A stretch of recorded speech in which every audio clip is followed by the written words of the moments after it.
Welcome to The Divine Style with Gerlinda, Stella, personal stylist and spiritual mentor, and Alison, Maiden, psychic medium and metaphysical teacher.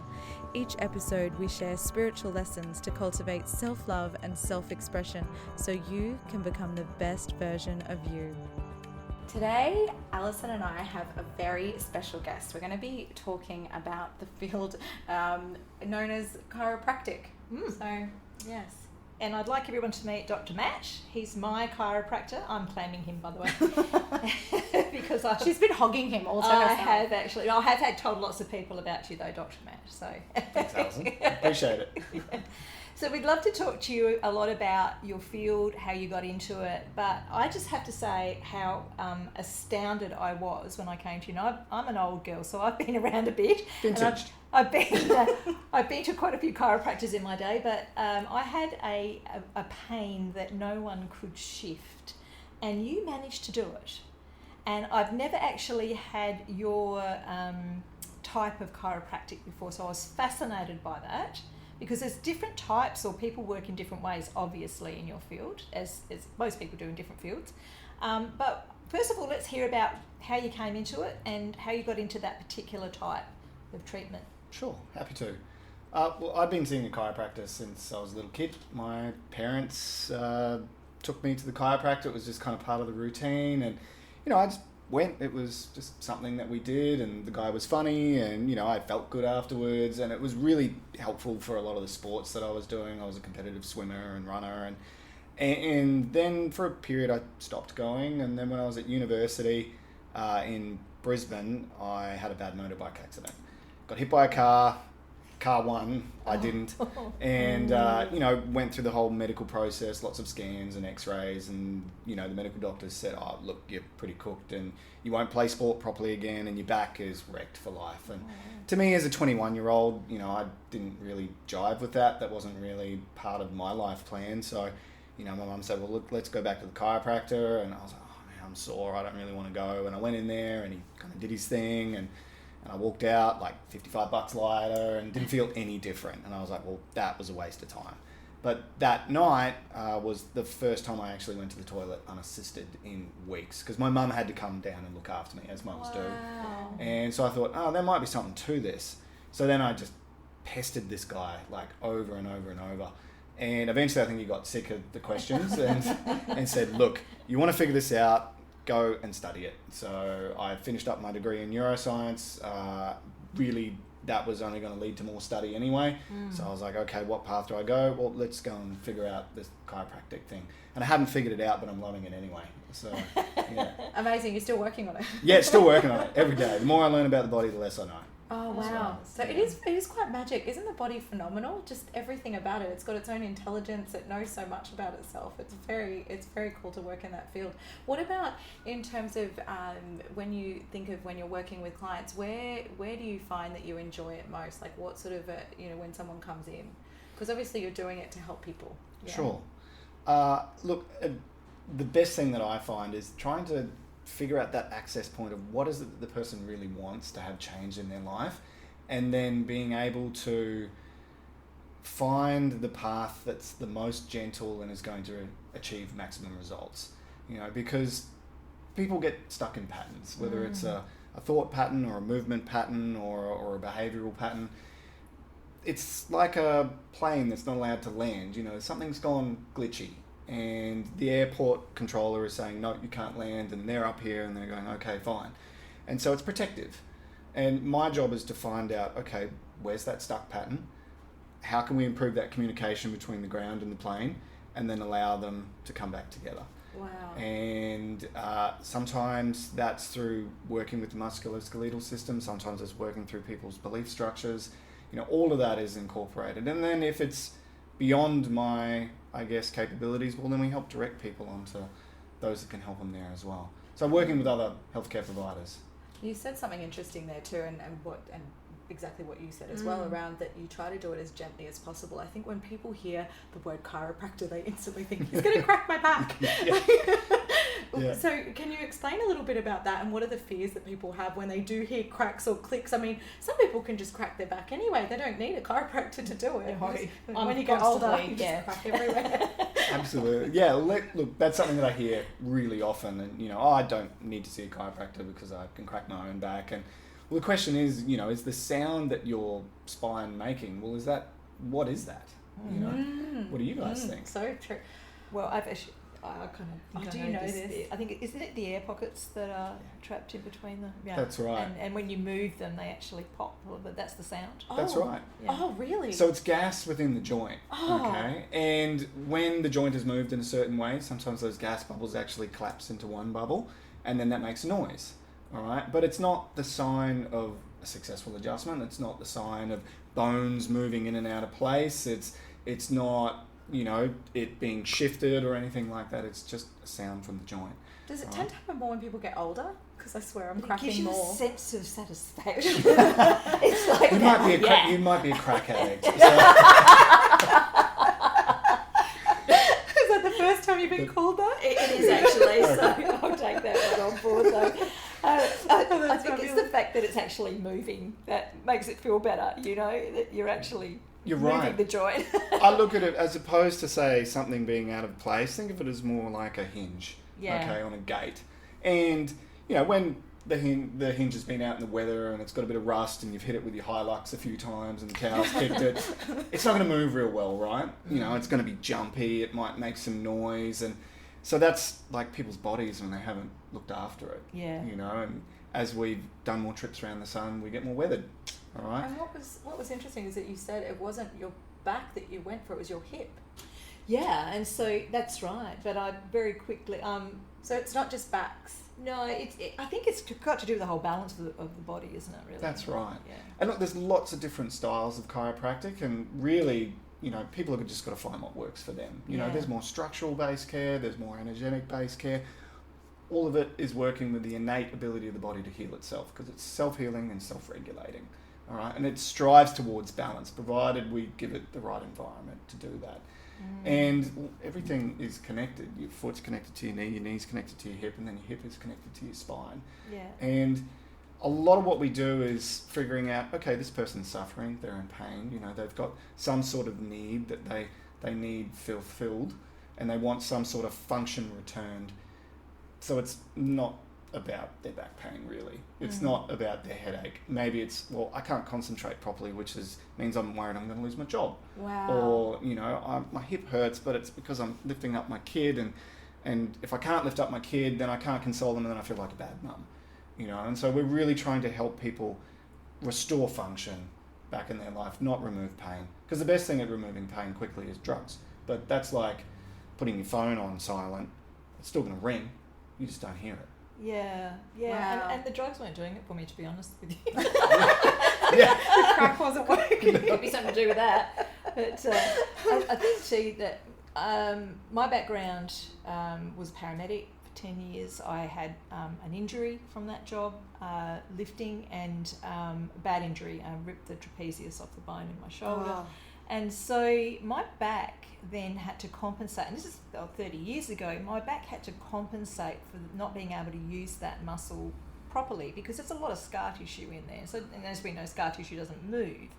And so I was constantly, when I was exercising, I was constantly ripping what was left more and more and more. And so my back actually became its own compensatory sort of mechanism, where I found that, my hips would go out because I was kind of nursing this, and I was sort of walking in a certain way because this was hurting, so then that started hurting down there. And it was very quickly sort of, to me, when I was going to the physios and things, it was not actually working for me, because obviously everything was out of alignment. So as soon as I found chiropractic back then, that did help me initially in the first sort of instance of the injury. But then as I got older and the bones started sort of getting a little bit weaker, or I wasn't exercising as much and lifting as much, I really found that, I was getting pains in odd places. And it would be, like I'd wake up one morning and the pain would be over here, the next morning it'd be over here. And it's like, how is this pain moving around my body, and why? I haven't done anything to deserve this, So pain moving, that's literally just your nervous system going, there's something wrong here, and I'm going to give you pains in lots of different areas to make sure that you go and do something about it. Yeah, it's a signal. Right. And it's, in many respects, I think of pain as the brain's, let's think of it as it's your brain's opinion of how much danger you might be in. Yeah. And it's like a little bit of a warning shot over the bow. Like, we need it. If you put your hand on a hot stove, well, you better hope that your pain system is working so that you don't completely destroy your hand. Yes. Okay. So in these kind of situations, the body is amazing. It's trying to speak to us. It's saying, hey, look, whatever it is that you're doing right now, we need to change. We need to shift our focus. We need to alter. And sometimes, particularly guys, guilty, we're very good at ignoring that. Like just taking the battery out of the smoke detector and going, she'll be right, mate, let's carry on. And so quite often we will see men in particular turn up when everything is on fire, and they get dragged and they're kicking and screaming. Usually mums will come in a fair bit earlier than that because they know that if they go down, the family goes down. So as soon as they smell smoke, then they're onto it. So, but yeah, the body is incredible in the way that it tries to let us know. So. Do you find some people's, and it could just be down to DNA and maybe age, but some people's bodies respond a lot quicker than others? Sure, yeah. Everybody's, we've got 2 legs, 2 eyes. We've all had different experiences.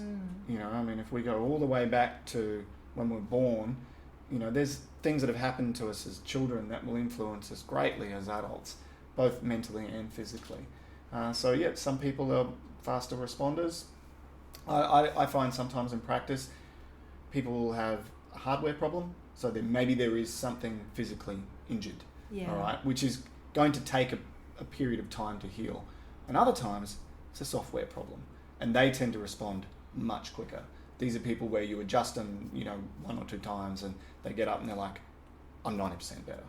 And that would be like, this doesn't make sense to me. This is something that I've tried to sort out for, decades, and no one's been able to help me, and you adjusted me twice, and now I'm good. That was me. Yeah. And so that I believe that tends to be more of a software thing, which is because we're working with the nerve system. We're not working so much with the bones and the muscles. It's like, okay, how is that communication system working, and how can we optimize that? Can you explain that a little bit more? So what do you mean by that in terms of the nerves? So how do they speak to each other? Right. Well, what's the master controller system in your body? Brain. I think. No, bingo. So, and where does it send the signal to? Oh, everywhere. Everywhere. Yeah. All right. And it does that through the nerve system.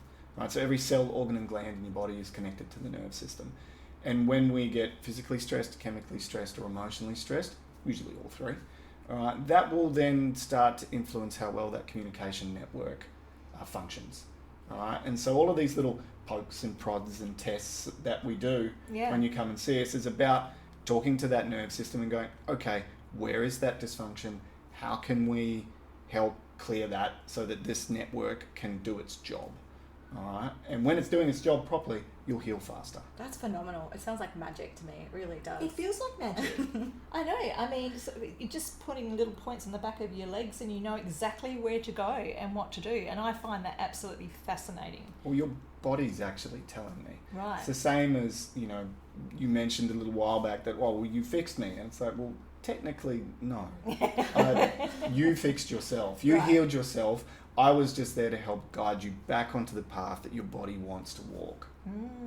I love this. It's very much in the way of how we are, spiritual people, and how we think about energy and how energy works. And I'm not suggesting that everybody has the same belief system, but for this it feels like, and the body is energy, and we have a lot of energy in our bodies and ourselves, and so the energy pathways that, and if they're blocked and it doesn't work, we believe that too spiritually, that if your chakras are blocked, you're going to end up having problems physically. And so it just backs up what you're saying, in the fact that, people who have got software issues, like, they're always worrying about different things, it's obviously going to come out in the body in some way. And we say, I hold my stress in my shoulders, or I hold my stress in my lower back, or whatever that might be. And I believe that, you actually specialise in other areas like children, babies, and, things like that. Yep. In fact, I'm going to be bringing my great-grandson to you quite soon, because he's been having some problems with colic. So do you find that babies that maybe have traumatic births, or perhaps are born through cesarean or something like that, do they have more issues than natural births, or is there no really correlation to that? Look, I think it's worth getting them checked. Yeah. Either way. And look, I have seen kids that have had some birth trauma, or some intervention, which, look, sometimes that needs to happen. Absolutely. If it's an emergency C-section, if that's not done, then there's going to be problems on both ends. Yeah. And they've been great. And other times, there's been some things that we've needed to deal with and to help the child really kind of start to get back on track. Because that first year of life, we're building more neurons and connections in our brain, every minute than you or I probably do in a day. Wow. Depending on how many beers we have too. So.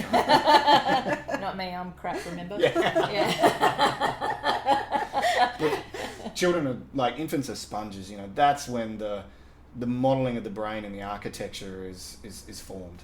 And so that's a critical point to be able to get in there and help set the stage for these, new life to really flourish. Yeah. That's why chiropractors see kids. I think that's such a great idea to start young, and to be able to train them also in self-care and self-awareness, and know that if something's hurting or something's going wrong, then we take you to someone that can help that and to fix it. And I know that, my kids are now all adults, but particularly the youngest one is very he'll often say, oh, my back hurts. I'm like, well, I'm going to go to the chiropractor, but they're always busy doing other things, aren't they? So the self-awareness has to come at every age, and even if we're busy people, that we're in work and we've got all these things to do, we must have self-awareness of the fact that we're going to fall over if we don't actually do something about it. And plus, it takes you so much longer to fix the problem if it's left to that house burning down Chronic, type of scenario. I love that about the baby too. I've seen those videos where they'll just press the baby and the baby will fall asleep like it's been crying. It's such a phenomenal thing to witness. Well, and again, this is probably more of a PR issue for chiropractic, but people think that the way that we adjust infants is the same that we adjust adults, and there's so many different styles and techniques. But I mean, the pressure that we're using is about the same as you would to press on a ripe tomato. You've just got to be in the right place, and you've got to know what you're doing. And you can make a huge impact on a child. That's phenomenal. Yeah. And I think too, what's really sold me on your methods is the fact that it isn't intrusive, that it is really gentle. And and it leaves me feeling safe, and I don't feel like my head's going to be ripped off. It felt good when I first came in, and I thought, no, I really want to go back and continue with this, because I've been feeling great. Matt, your business is here in Cairns and also up in Mareiba, is that correct? Yeah, that's right. Yep. So you have two clinics. It's Care Chiropractic Queensland. So here in Cairns on Allmulla Street, and then we've got another practice in Mareiba on Wall Street. Oh, that's fantastic. So you're doing the best of both worlds on the Atherton Tablelands as well. Yep. Do you have any other questions for Matt that you can think of today? I think we've covered so much ground. It's been That's fantastic, phenomenal. and we'd probably love to have you back again and maybe talking about some specific stuff in the future. Sure, I'm happy to. It's been a pleasure. Be our resident chiropractor. I love it. Especially, I think there's so many avenues we can delve off into, even like you were talking about the emotional stuff where people, what they're bringing into their body. So amazing. Yeah. Well, thank you so much. Thank you for having me. No worries. Thank you. Now you got to get back to not back cracking. Adjusting. Well, thanks so much for listening and watching today. Be sure to like, share and subscribe to our channel if you're watching YouTube, and share us on Spotify or give us a bit of a thumbs up. It would be awesome. Thanks for listening to The Divine Style with Gerlinda, Stella and Alison Maiden. You can ask questions or find out more at gerlinda.com.au or alisonmaiden.com.